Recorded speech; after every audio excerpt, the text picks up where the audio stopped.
1 cup செம்பருத்தி tea போடுறதுக்கு 3 பூ எடுத்துடுங்க. 1 கப்பு கொதிக்கிற தண்ணியில் இந்த பூக்களை நல்லா க்ளீன் பண்ணி ஆட் பண்ணுங்க. ஆட் பண்ணி நல்லா கொதிக்க விடணும். கொதிக்க விட்டு இந்த டீ ரெடி ஆனதும் அதை டீயை ஃபில்ட்ரு பண்ணி அதுக்கு கூட 1 ஸ்பூன் தேன் ப்ளஸ் 2 சொட்டு எலுமிச்சை சாறு சேர்த்து நல்லா மிக்ஸ் பண்ணி விட்டுடா சுவையான மற்றும் ஹெல்த்தியான டீ ரெடி. இது ரத்தத்தில் கொலஸ்ட்ரால் இருக்கவங்களுக்கு ரொம்ப நல்லது.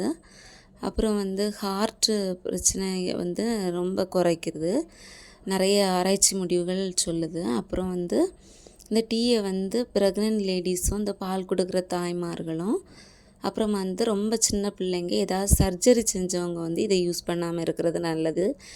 ஏதாவது அலர்ஜிகள் வர வாய்ப்பு இருக்குது. அப்புறமா இதை மற்ற டீக்கு பதிலாக எப்போவாது எடுத்துக்கலாம். தேங்க்யூ.